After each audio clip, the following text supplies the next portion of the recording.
No primeiro domingo de março de 1996, o Brasil acordou em um dia cinzento, pois tínhamos perdido grandes artistas no dia anterior. Na noite de 2 de março, o tempo estava fechado na Grande São Paulo e um jato executivo acabou caindo no meio da mata.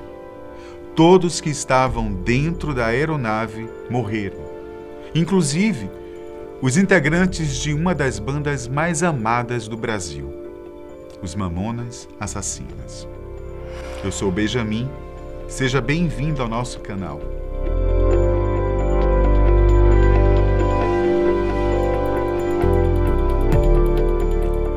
Se você nasceu nos anos 1990, talvez tenha alguma lembrança da morte dos Mamonas Assassinas.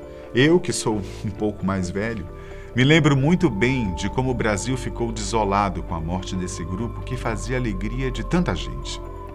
O sucesso da banda ficava por conta de Dinho, Bento Rinotto, Júlio Hazek, Samuel Reoli e Sérgio Reoli.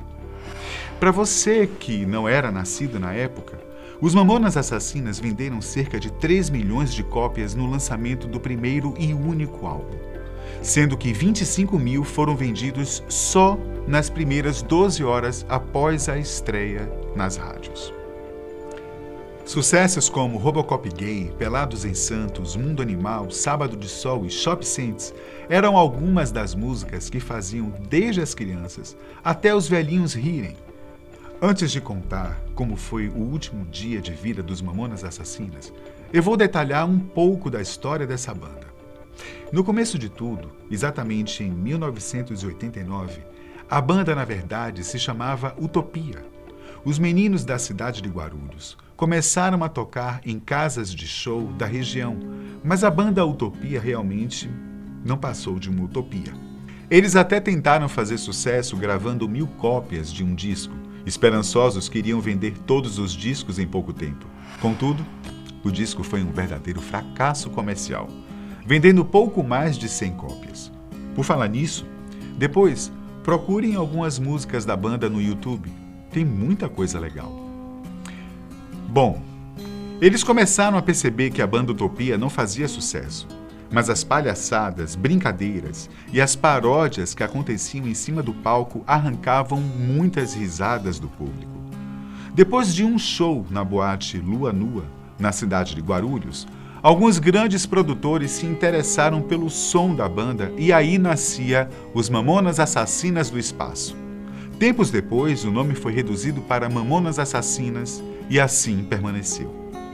Em 1995, meus amigos, a banda explodiu no Brasil. Ganhou espaço nas rádios e até um disco de diamante. O sucesso meteórico começou exatamente no dia 23 de junho de 1995. A banda estava vendo um sonho ser realizado, mas que, infelizmente, duraria pouco tempo. Eu também não posso esquecer que eles também faziam sucesso na televisão. Quando os Mamonas Assassinas estouraram, havia uma briga entre as emissoras SBT e Rede Globo. Os Mamonas Assassinas batiam recorde de audiência a cada vez que apareciam na televisão, o que criou uma disputa entre as emissoras. Em um domingo, os Mamonas Assassinas estavam no programa Domingo Legal do Gugu. No outro fim de semana, eles estavam no Domingão do Faustão da Rede Globo. E assim, a banda foi conquistando cada vez mais e mais fãs, inclusive um público que eles nem pensavam em conquistar, as crianças. Até o estilo da banda era algo diferenciado, diferente de outros grupos de rock. Os Mamonas Assassinas usavam cabelos coloridos, fantasias e costumavam se vestir de mulher, fazendo uma mistura de punk, rock, axé, pagode e brega. As músicas eram debochadas e algumas tinham até um conteúdo, digamos assim, impróprio para crianças. Mas isso não impediu que eles fizessem sucesso com o público infantil, até porque tudo não passava de uma brincadeira sadia. A banda estava no auge, tocando em todas as rádios, indo em programas de televisão e batendo recordes de audiência. Os shows, então? Eles costumavam fazer cerca de 5 shows por semana, o que os obrigou a alugar um jato em vez de viajar em voos comerciais. Com tanto dinheiro entrando em suas contas bancárias, qualquer pessoa iria preferir um jato executivo. Os jatos alugados permitiam que a banda saísse de Guarulhos para se apresentar em outro estado e voltassem para Guarulhos no mesmo dia. Ou seja, era um conforto que eles tinham. Foi pensando nesse conforto que a banda embarcou em um Learjet 25D, com o prefixo PT-LSD, para ir para a cidade de Brasília. O dia 2 de março de 1996 seria corrido para os Mamonas Assassinas. A banda iria finalmente encerrar a primeira turnê de quase 200 shows pelo Brasil. De Brasília, eles iriam voltar para Guarulhos para arrumar as malas. No dia seguinte, eles iriam para Portugal, na qual começariam a primeira turnê internacional da banda. Depois disso, antes de gravar o segundo disco, a banda iria tirar as merecidas férias. O jato executivo que a banda tinha alugado chegou em Brasília por volta das 18h15 da noite. Faltavam 2 horas para o show, e eles tiveram de se apressar para chegar no estádio Mané Garrincha a tempo. Dinho, ao pisar no backstage, disse o seguinte para a banda: "Vamos comemorar. Vai ser o nosso último show." Em clima de diversão, a banda estava animada para fazer o último show da turnê e partir para Portugal. A plateia começou a chamar os Mamonas Assassinas. Os garotos colocaram seus trajes e às 19h55 da noite, as luzes, fogos e acordes começaram a aparecer no palco. Dinho, vestido de coelho, começou o show com a música Shop Saints. Depois, Jumento Celestino colocou todo mundo para cima, seguida por Cabeça de Bagre e Débil Mental. Mas os fãs foram ao delírio quando os Mamonas tocaram Mundo Animal e Sabão Cracrá. Depois, os fãs escutaram Robocop gay com Dinho vestido de mulher. E para animar a grande festa, Dinho resolveu fazer uma espécie de striptease, tocando Boys Don't Cry, usando apenas uma sunga preta cavada e um chapéu com chifres. Depois de 1h30 de show, a banda cantou Show Satanás. Para finalizar, Pelados em Santos ou O Melô da Brasília Amarela.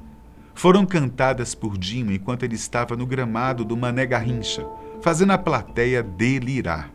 E como de praxe, eles saíram do show e ficaram esperando o público pedir mais uma, o famoso bis. Na volta, eles cantaram Vira-Vira. Quando chegou a hora de encerrar o show, Dinho, Bento, Júlio, Samuel e Sérgio bateram continência para a plateia, que os aplaudiu como se fossem verdadeiros deuses. Os garotos estavam super felizes.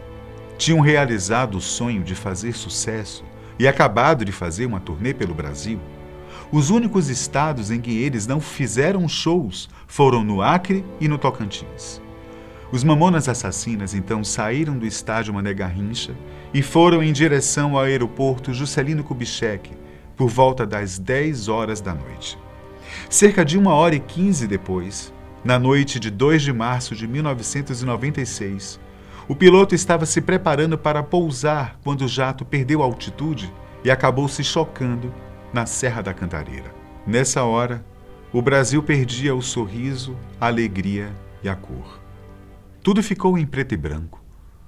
Os 5 jovens talentosos que nos faziam rir nas tardes de domingo deixavam esse mundo, mas também deixavam um legado, como suas canções que até hoje nos divertem em festas familiares.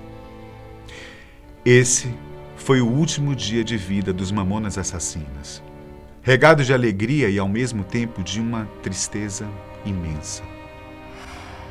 As investigações concluíram que o acidente aconteceu por causa da fadiga da tripulação, pois o piloto e o copiloto estavam trabalhando sem descanso por 16 horas e meia seguidas. A situação meteorológica também contribuiu para que o acidente acontecesse, pois havia uma cortina de névoa fria quando o jato colidiu na mata. Depois do acidente, a banda foi homenageada em diversos lugares, principalmente na cidade natal dos garotos, onde praças e ruas foram nomeadas com os nomes dos músicos e da banda. No bairro Vila Barros, onde Dinho viveu, por exemplo, existe uma rua chamada Rua Alexander Alves, nome de batismo do cantor. No outro dia do acidente, os bombeiros e a polícia militar fizeram um resgate dos corpos das vítimas. Junto com a banda no avião estavam o piloto, Jorge Martins, o copiloto, Alberto Taqueda, e 2 funcionários da banda, o segurança Sérgio Saturnino Porto e o hold, o primo de Dinho, Isaac Souto. Mal tinham sobrado objetos inteiros, assim como os corpos das vítimas.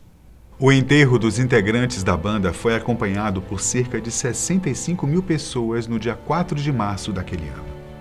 Na semana seguinte do acidente, milhões de fãs choraram. Foram 8 meses de carreira. Um álbum com 14 músicas e duração de 39 minutos. 190 shows e um faturamento de 275 milhões de reais. Pois bem, meus amigos, esse foi mais um vídeo do nosso quadro O Último Dia. Dessa vez, mostrando como foi a última apresentação dos Mamonas Assassinas. Nos encontramos em breve. Até mais.